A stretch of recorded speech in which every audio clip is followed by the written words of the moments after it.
अब जाहिर है कि एडम साहब से शुरुआत हो रही है तो फिल्म की शुरुआत भी अच्छी होगी। जैसा कि मैं मजाक में कह रहा था, लेकिन उसमें कुछ हकीकत भी ये है कि ये फिल्म वाकई मैंने इसलिए भी की शुरुआत में क्योंकि मुझे हुसैन जैदी साहब की जो है दाढ़ी बहुत पसंद आई। मुझे ऐसा लगा कि मैं कुछ मुख्तलिफ करने वाला हूँ, अलग करने वाला हूँ। और दूसरी बड़ी एक अजीब सी वजह है, वो ये कि ये पहली बार देख रहा हूँ, इसके लिए आप लोग भी शायद प्रशंसा करना चाहेंगे कि देखेंगे कि पहली बार प्रोड्यूसर और डायरेक्टर इतने वेल ड्रेस्ड हैं और अच्छे तरीके से कपड़े पहन के, वरना प्रोड्यूसर मारा बच्चे उसके चेहरे पर हवाइयाँ उड़ती रहती हैं, वो एक बैग रुपयों का थैला लेके इधर से उधर भागता रहता है, और डायरेक्टर है उसके हाथ में कई धागे रहते हैं, एक टोड़ा सा टीका रहता है, उसके पीछे 4-5 चमचे घूमते रहते हैं असिस्टेंट। तो ऐसा कुछ नहीं है यहाँ पर, ऐसा होना भी नहीं चाहिए क्योंकि ज़माना बदल गया है। वो दुनिया जो एडम ने शुरू की थी, इस एडम की दुनिया से बहुत फ़र्क है। तो ये हम लोग बहुत आगे आ चुके हैं और इनकी सोच बहुत अच्छी। और जब एक, जैसे मैं कह रहा था कि सोच में जब सफाई होती है, क्लैरिटी होती है, तो उसका अंजाम हमेशा अच्छा होता है। और जब इस सब्जेक्ट के साथ वो आए, हालांकि देखिए कि इस पे कई फिल्में बन चुकी हैं, बन रही हैं और बनते रहेंगी, क्योंकि अंडरवर्ल्ड अपने आप में एक इतना विस्तृत विषय है, इतना वास्ट है ये सब्जेक्ट, और इसमें इतने कैरेक्टर्स हैं, इतने किरदार हैं, उनके बारे में आप जितना कहें, जितने तरीके से कहें वो कम है। तो उनमें से बड़े अजीब अजीब से भी कैरेक्टर हुए हैं, कुछ बदमाश लोग जो दिल के अच्छे रहे हैं। और मुझे ऐसा लगता है कि जो भी नकारात्मकता है या नेगेटिविटी है या स्टेट ऑफ विलेनी है, जो विलेन होते हैं उनको विलेन दिखना जरूरी नहीं होता है कि कोई villainy is a state of mind. आदमी अंदर से बदमाश होता है या उसकी हैवानियत अंदर रहती है, उसके चेहरे से कोई लेना देना नहीं है। हालांकि ये भी सच है कि कुछ दिनों के बाद वो हैवानियत जो है वो धीरे धीरे करके शक्ल पे भी उभरने लगती है। लेकिन बहुत सारे अंडरवर्ल्ड को आप देखेंगे, बोलेंगे इतना हैंडसम आदमी और इतना खूबसूरत आदमी ये सब करता है। बहरहाल इसमें कैरेक्टर्स बहुत अलग अलग हैं, जुदा हैं एक दूसरे से। और मेरे लिए एक्साइटमेंट की बात यह है कि एडम ने ये सोचा कि वो इंग्लैंड में भी फिल्म बना सकते थे और वहाँ के लोकल टैलेंट के साथ ही फिल्म बना सकते थे। तो ये जो उन्होंने ये सोचा कि हम अपने वतन आके अपने लोगों के साथ बनाएं, तो ये एक काबिल तारीफ ये बात है और इस बात के लिए हम उनका एहतराम करते हैं। और ये कि उन्होंने मुझे चुना या अध्ययन को चुना, उसके लिए हम उनका शुक्रिया अदा करना चाहते हैं। हालांकि ये भी मैं कह रहा था कि वी आर कंपेटिटर्स, घर से बाहर हम लोग एक्टर्स हैं और हमारा रिलेशनशिप यही होता है कि हम स्टूडियो में जब आते हैं या बाहर कहीं भी कैमरा के सामने आते हैं तो हम सिर्फ किरदार हैं। तो मैं उम्मीद करता हूं कि ये किंग्स ऑफ माफिया जिस ख्वाब को लेकर हम आगे निकले हैं, जिस विषय को लेकर हम आगे निकले हों, जैसा कि मैं बता रहा था कि मनीष के दिमाग में बहुत ज़्यादा क्लैरिटी है। वो न सिर्फ धारा प्रवाह, वो बोल भी सकते हैं, वो सोचते भी वैसा है। तो ये काबिलियत बहुत कम लोगों में होती है। कुछ लोग सोच लेते हैं, बता नहीं सकते, जता नहीं सकते, अटक जाते हैं और कंफ्यूज कर देते हैं और खुद भी कंफ्यूज हो जाते हैं। लेकिन मनीष के साथ बड़ी क्लैरिटी थी, आए उन्होंने हर कैरेक्टर, ना सिर्फ, अच्छा अक्सर ऐसा होता है कि डायरेक्टर आता है तो वो सबसे ज्यादा इंपॉर्टेंस आपको ही देगा और इस तरह से बताएगा कि फिल्म आप ही के लिए बन रही है, लेकिन पर्दे पे आप बिल्कुल नहीं दिखाई देते। पता चलता 2 सीन है उसमें। अब पता चला 2 सीन है और आधे सीन वैसे कट गया और आधे सीन हीरो ने कटवा दिया, तो वो कुछ आप दिखाई नहीं देते।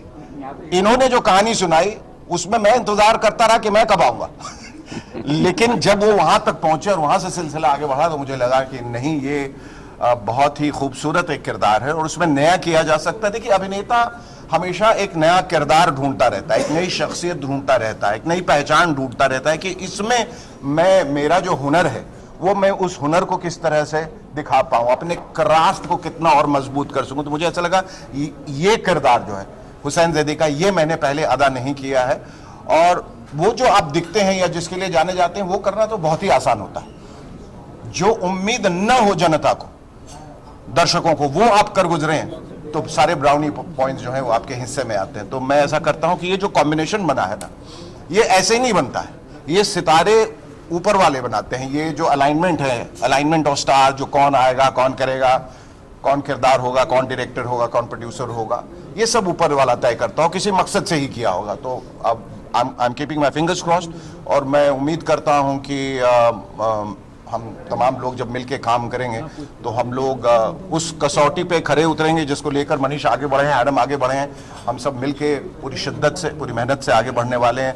अध्ययन और मैं, ये तीसरा प्रोजेक्ट है जो हम लोग साथ करने वाले हैं। एक हार्टलेस जो मैंने डायरेक्ट की थी, एक बहुत बड़ी फिल्म जो हम लोग इस वक्त कर रहे हैं, एक बहुत बड़े डायरेक्टर के साथ जो भारतवर्ष की शायद सबसे अहम और सबसे बड़े डायरेक्टर हैं, उनके साथ कर रहे हैं, जिनके बारे में हम लोगों ने शूटिंग शुरू कर दी, लेकिन उसके बारे में अभी बोलना उचित नहीं हो क्योंकि लोगों को वहाँ से निर्देश नहीं मिले अभी।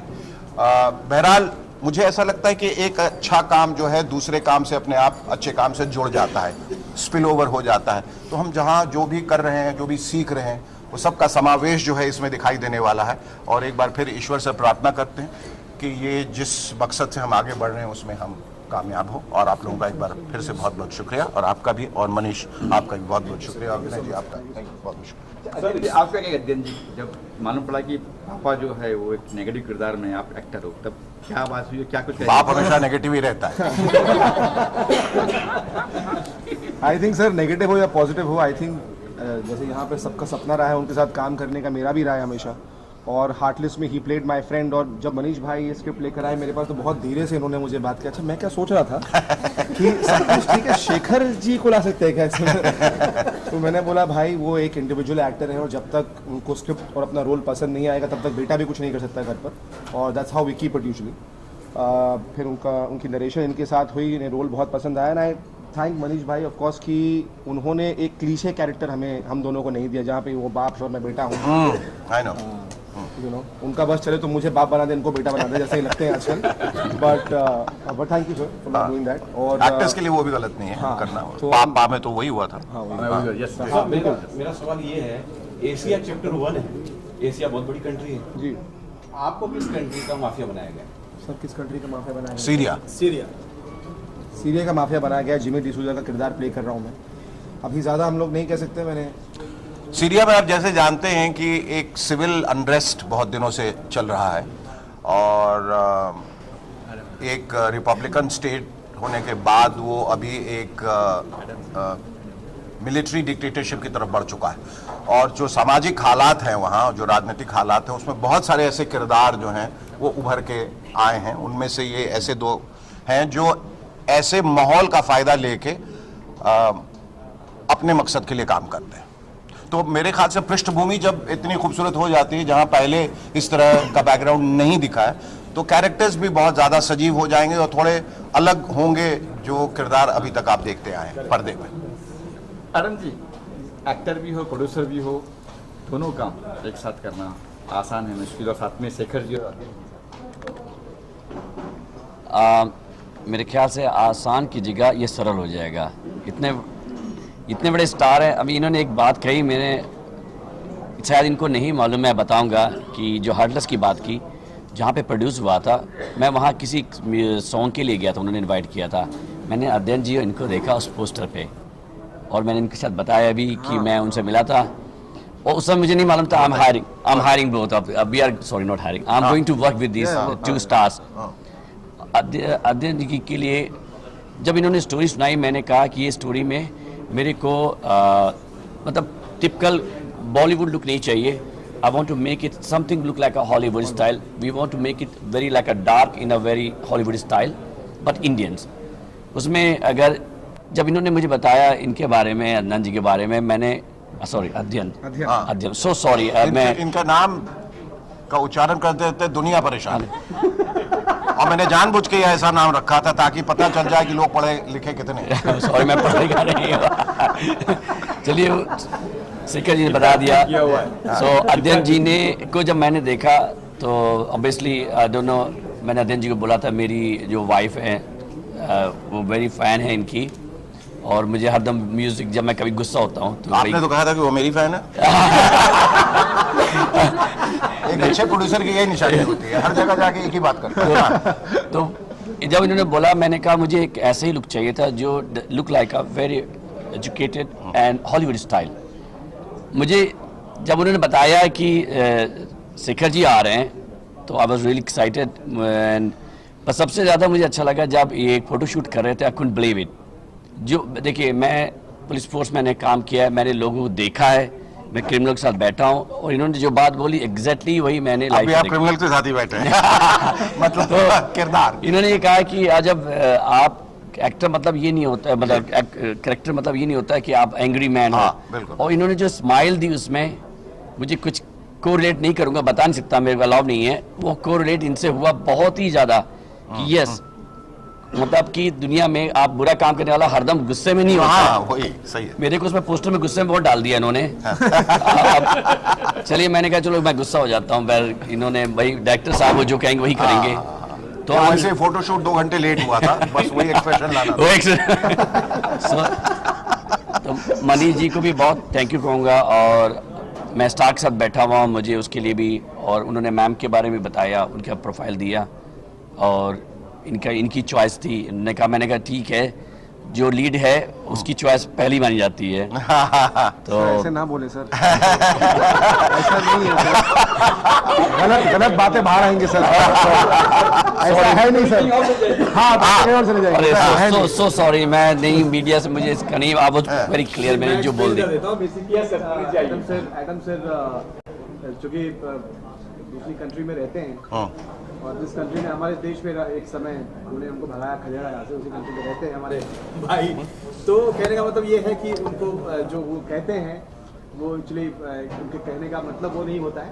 कहने का मतलब ये है कि स्टेफी एक अच्छी एक्ट्रेस है, अभिनेत्री हैं, और मुझे जब उनका नाम रिकमेंड किया गया एज एन एक्ट्रेस, तो मैं पहले मैंने को समझा, जाना, कहानी सुनाई।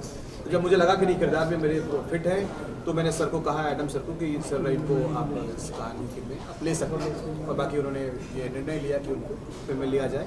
एक चीज़ जो मैं भूल गया, हमारे इस सीरीज़ के राइटर हमारे विनय शर्मा जी, मैं उनके साथ पिछले 10-12 साल से काम करने की कोशिश कर रहा हूँ, लेकिन अनफॉर्चुनेट हम साथ में काम नहीं कर पाए। लेकिन ये अभी ये इत्तेफाक मिला है कि उनके साथ ये काम करने का अवसर हमें मिला है, तो मैं बड़ा शुक्रगुजार हूँ उनका कि उन्होंने फिर से एक अच्छी कहानी लिखी, इस पर हम साथ में बहुत सारी लिखी है मैंने, बहुत सारी बना है। अच्छा मनीष जी, जी कब फ्लोर पे जा रही है, क्या प्लान से बताएंगे कुछ? जी, ये मार्च में हम फ्लोर पे जा रहे हैं। शूटिंग इसकी अबू धाबी, जॉर्जिया और बहुत सारे लोकेशंस में हम करने वाले हैं, और बाकी तैयारी चल रही है। प्री प्रोडक्शन में थोड़ा टाइम लगेगा। तो अच्छा, आपने लिखा चैप्टर 1, कितने चैप्टर क्या है, कुछ बताइए।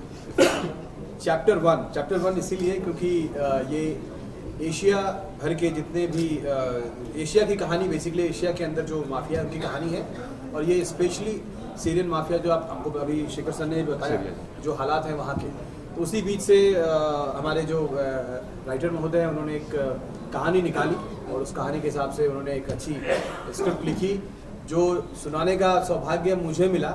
हालांकि ये कलम उनका है, मुख मेरे हैं सुनाने का, और वैसे ही वो जैसा उन्होंने लिखा है वैसे ही मैं उसका निर्देशन करने की कोशिश कितने करूंगा। चैप्टर और आपके होंगे? सामने चैप्टर कितने होंगे ये? जी, चैप्टर कितने होंगे ये? फर्स्ट ये 100 एपिसोड्स हैं, 100 चैप्टर, इसके 100 एपिसोड होंगे, चैप्टर इसके 10 होंगे। सर मैं आपको बधाई दूंगा, क्योंकि मुझे जो दिख रहा है किंग ऑफ माफिया, मुझे कलर कॉम्बिनेशन अलग लगा, बहुत अच्छा है, लुक अच्छे हैं।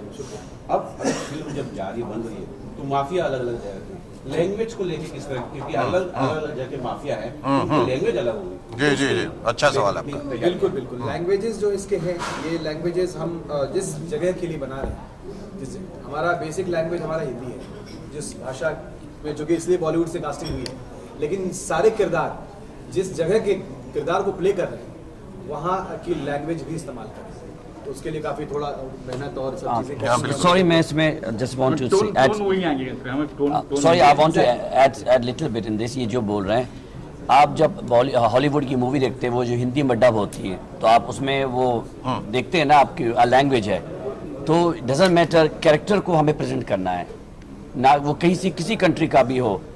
तो ये एक ब्रेक करना चाहते हैं जो लोग सोचते हैं कि नहीं, मैं मोरक्को जब मैं गया था, वहाँ देखा वो सास भी बहू देख रहे थे जैसे, पर उन्हें अपनी लैंग्वेज में। हाँ, तो ये लैंग्वेज ये है कि आप जो प्रेजेंट कर रहे हैं वो इम्पोर्टेंट है, नॉट लैंग्वेज। तो उसी लैंग्वेज बोलेंगे, हिंदी में बोलेंगे और इंग्लिश में बोलेंगे, पर लोकल टैलेंट यूज करेंगे, उनका लोकल होगा। आप जैसे पर पहरावा और दिखने में हम कोशिश करें कि उनकी तरह दिखें, या वो वेशभूषा हम अपना सकें जो वहाँ पहनी जाती है। और मुझे ऐसा लगता है कि भाषा पे भी थोड़ा हम काम करेंगे, थोड़ा हाँ करना ही है उस पर, और उसको एक अलग पहचान देने की जरूर कोशिश करेंगे, पर इतना भी नहीं कि वो बस हिंदी फिल्म ही नहीं लगे, फिर कुछ और लगने लगे और उसको वापस हिंदी में डब करके लोग देखें।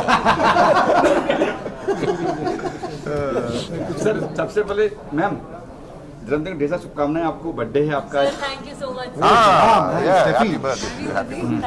Happy birthday, I Thank you. Have happy birthday. क्या कुछ कहेंगे मैम, आज बर्थडे भी और फिल्म का आगाज भी हो रहा है, आपका कहेंगे किस किरदार है आपका? जी सर, पहले तो thank you so much wishes के लिए। आप लोग को भी संक्रांति और पोंगल की ढेर सारी शुभकामनाएं। बहुत खुश हूँ आज क्योंकि साल का पहला महीना है, न्यू ईयर की शुरुआत वैसे हुई है। मतलब साल में आई थिंक मैं पहली बार अभी आई हूँ बॉम्बे इस साल। सो वेरी एक्साइटेड क्योंकि ये कैरेक्टर बहुत डिफरेंट है मेरे बाकी फिल्म से। मैंने बाकी जितने भी साउथ में फिल्म्स की हैं, ऐसा कैरेक्टर मैंने कभी प्ले नहीं किया है। मेरे मोस्ट ऑफ द कैरेक्टर्स है cute, Babli, girl next door. इसमें आप देख रहे हैं लुक से थोड़ा अलग, और क्योंकि किंग्स ऑफ माफिया है तो of course around mafia, gangster, इसी के आसपास स्टोरी है, कैरेक्टर्स हैं। तो मैं भी I am also playing one of them. अभी एग्जैक्टली क्या है वो मैं रिवील नहीं कर सकती हूँ, तो मनीष सर ही बताएंगे कि कितना बता सकते हैं। बट सर मैं बहुत एक्साइटेड हूँ क्योंकि ऑब्वियसली एज एन एक्टर जब आप कुछ अलग करते हैं तो आप एक्साइटेड होते हैं, खुश होते हैं, नर्वस होते हैं। तो मैं भी वैसा ही फील कर रही हूँ। आई होप कि I give justice to the character and nervous definitely हूँ क्योंकि I am sharing screen with such amazing great actors. तो बट भगवान जी please give your shakti, I do it. So जी सर, फिल्म जो है माफिया पे है, कहीं डायरेक्टर साहब से ऐसा कुछ डिस्कस हुआ कि आप इसमें स्टंट करने वाले फाइट सीन्स होने वाले इसमें आपको? सर है कुछ सरप्राइजेस जो आप देखेंगे, तो उस पर वर्क कर रहे हैं हम लोग। फाइट सीन डायरेक्टर के साथ होगा, जैसा सुना है। अगर वैसा नहीं निकला तो बड़े फाइट्स होने वाले हैं। सर बट कुछ है सरप्राइजेस जिस पे हम लोग काम कर रहे हैं, तो आप लोगों को डेफिनेटली कुछ अलग देखने को मिलेगा, वो मैं बोल सकती हूँ। तो विनय जी कहीं से इंस्पायर हुई कहानी है, कहाँ से बताइए कुछ? इंस्पायर्ड नहीं, क्योंकि बेसिकली गैंगस्टर पे बहुत सारी फिल्म्स मैंने लिखी। फर्स्ट फिल्म जिला गाजियाबाद लिखी, बड़ी फिल्म थी। तो ये दिमाग में था कि गैंगस्टर आप इंडियंस देखते हैं, इंडियंस माफिया। अभी तक आपने बाहर के माफिया नहीं देखे।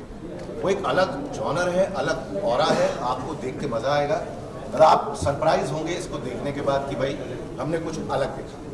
बाकी तो शेखर सर ने आपको सारा बता ही दिया है। जी अच्छा, कुछ भी मैम आप क्या कहेंगे, आपका किरदार है आपका, किस बताएंगे? चलेगा, बोलिए, आप आवाज आएगा जी। This, I think I really love the character, but a few things that they are changing, so इसके बारे में ज़्यादा नहीं कह सकते because अभी पहले कुछ different story थी, अभी they keep on changing the drafts, so I think they are still making they're making changes. Basically इनके बाद बोलने के शब्द नहीं है क्योंकि मैंने कहा है Because- कि कहानी रिवील नहीं करनी। Yes. So in short, I can't reveal the story, so I had to just इसलिए मैंने सर पहले आपका नाम ले लिया, मनीष सर बताएंगे। yeah. Thank you.